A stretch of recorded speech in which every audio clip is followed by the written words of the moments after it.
Dalam Bapa dan Putra dan Roh Kudus. Amin. Bapa di surga, bantu kami untuk belajar lepas bebas terhadap segala sesuatu yang bukan Allah. Terlebih kekayaan, harta, kekuasaan, tahta, kehormatan, sehingga kami dapat hanya bersandar kepadamu saja. Terpujilah namamu kini dan sepanjang segala masa. Amin. Saudaraku terkasih, salah satu tantangan terbesar dalam hidup kita adalah keterlekatan. Dan kita ambisi untuk menjadi kaya, memiliki harta berlimpah, memiliki segala sesuatu, ya, kekuasaan. Nah, itulah tantangan kita di zaman ini, di dalam hidup kita masing-masing. Maka kita diingatkan oleh Santo Yakobus dalam bacaan pertama hari ini, supaya kita belajar untuk sadar bahwa segala yang ada yang kita lihat ini bersifat fana, hancur lebur. Maka kita tidak boleh dan berjuang untuk tidak terpaku, terikat kepada hal-hal yang lahiriah ini. Meski mudah, tetapi meski sulit, meski sulit, kita belajar untuk lepas bebas.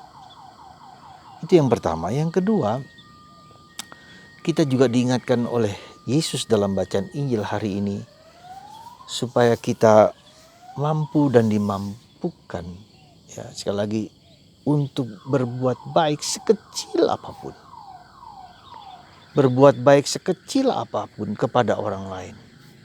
Ya, tentu saja dengan keikhlasan, tentu saja dengan tulus ikhlas, dengan kerelaan. Yesus mengatakan bahwa sekecil apapun yang kau berikan kepada orang lain, dengan memberikan air secangkir air kepada orang yang membutuhkan,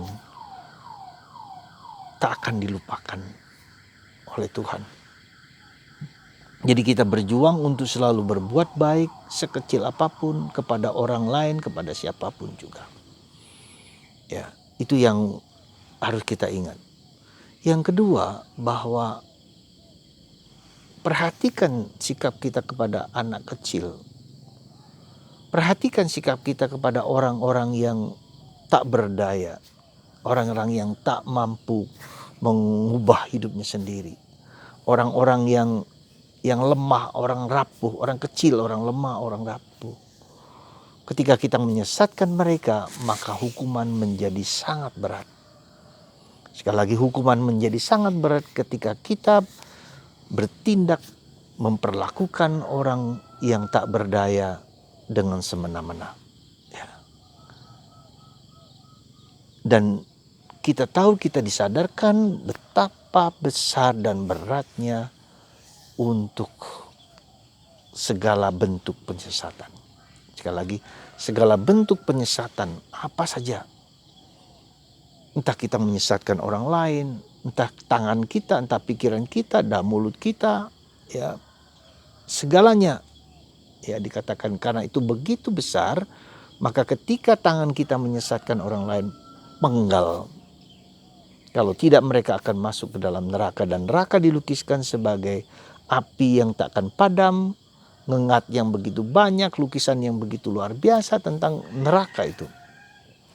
Dan ini menunjukkan kepada kita bahwa penyesatan itu hukumannya sangat berat. Hati-hati.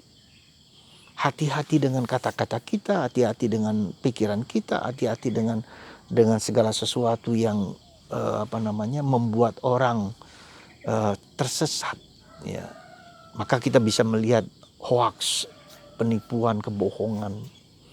Ya, jadi saudaraku terkasih dalam Kristus, mari kita belajar hidup jujur, belajar hidup tulus, belajar hidup benar dalam kehidupan ini. Ya.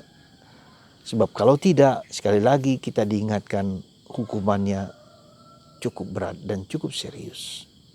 Maka saudaraku, semoga Anda dan saya sekali lagi dipanggil untuk hidup dalam kebenaran, dipanggil untuk hidup dalam kemurnian, ketulusan, ya, kejujuran. Dan itulah yang harus kita lakukan. Kita perjuangkan ya, hidup jujur, hidup benar di hadapan Tuhan. Semoga Anda dan saya dan kita semua sungguh-sungguh menjalankan apa yang Tuhan kehendaki.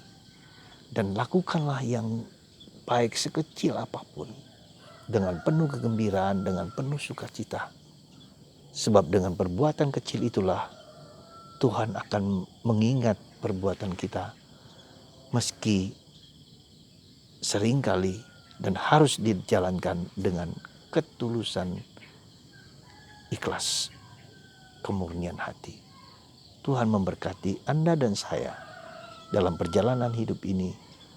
Semoga Tuhan mengasihi kita semua dan melimpahkan rahmat, dan hati-hati akan kata-kata yang menyesatkan dan membawa orang kepada kesesatan.